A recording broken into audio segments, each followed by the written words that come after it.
欢迎大家来到老爸的时光，把美食带进你的厨房。自从老爷子的手受伤之后啊，我都已经2个多月没有吃饼了，最近也是完全恢复了，所以就做了一道我特别爱吃的饼夹肉，顺便也分享给大家，是花生酱口味的酥饼，有点像现在比较火的中式汉堡，但这可比中式汉堡好吃多了啊！加上点牛肉或者是猪头肉，吃起来是嘎嘎带劲。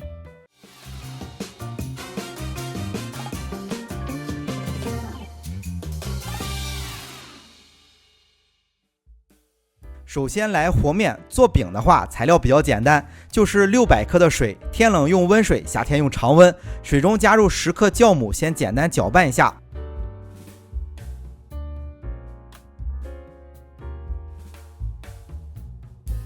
简单搅拌后，再加入1000克的中筋粉，就是家里做包子、馒头最常用的面粉，揉成面团就行。这些一共是做了视频刚开始给大家展示的那些，一共15个饼。如果不想做这么多，所有的材料咱就减半。做饼虽然看上去简单，但是里面还是有小技巧的。和面这一步有一点比较重要，后面呢也有2点。咱就先说和面的时候要注意的就是不要去揉，因为面团一揉就起筋。它不像做馒头、锅饼，揉完之后做出来的口感筋道有嚼劲，这是可以的。那做饼啊，讲究的是外酥里软，所以揉了之后做出来的饼，尤其是放凉了，里面就发硬。很多做饼比较专业的师傅都是手工和面，就是这个道理。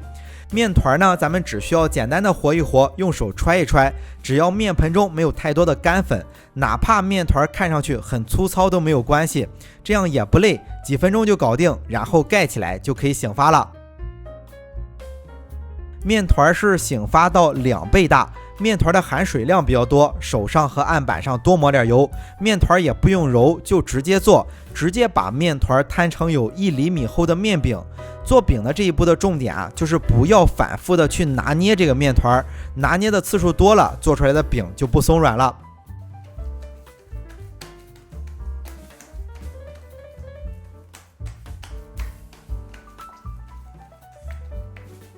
摊成饼之后啊，就开始往上抹花生酱了，也可以用芝麻酱，也可以用花生酱和芝麻酱混合的。用之前搅拌一下，如果特别粘稠的话，可以加一点花生油稀释。抹花生酱的时候啊，如果是像老爷子这种有经验的人做，他一般喜欢是放2次，做出来的饼口感好，层次也好，但做起来有点难度。咱们在家做可以简单一些，加1次就行，这1次就多加点，加上满满的4到5大勺，然后用刮板刮均匀。最后呢，再撒上一点盐，把面皮卷起来。卷的时候啊，为了让做出来的饼层次好，需要把面皮稍微轻轻的往后蹬一下，再卷起来。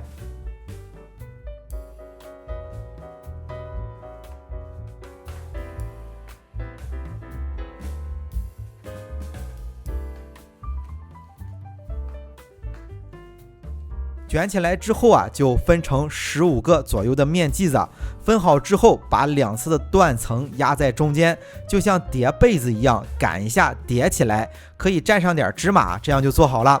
刚才也说了啊，不要反复的去拿捏这个面团，其实就是在这一步，因为咱们在家做，很多人并不是专业的，分出来的面团可能有大有小，做的时候呢也是7扭8歪的，那想着我把它再整理整理吧，反而会让饼变得不松软，所以做的时候啊，不要在乎它的样子啊，做成啥样就是啥样，好吃就行了。饼全部做好之后啊，放在盘子里，再静置个5分钟就可以送入烤箱了。烤箱记得提前把温度预热好。第3个重点啊，就是温度了。烤饼啊，要急火快烤才能锁住水分，让饼外酥里软。这道饼啊，并不是很大，所以上下火咱就定到260度，放在烤箱的中层烤18分钟左右。如果家里的烤箱到不了260度，咱就用最高温度稍微延长一点点时间。现在很多朋友啊也喜欢吃中式汉堡，那这个饼呢可比中式汉堡好吃多了啊！吃的时候放点牛肉或者是猪头肉，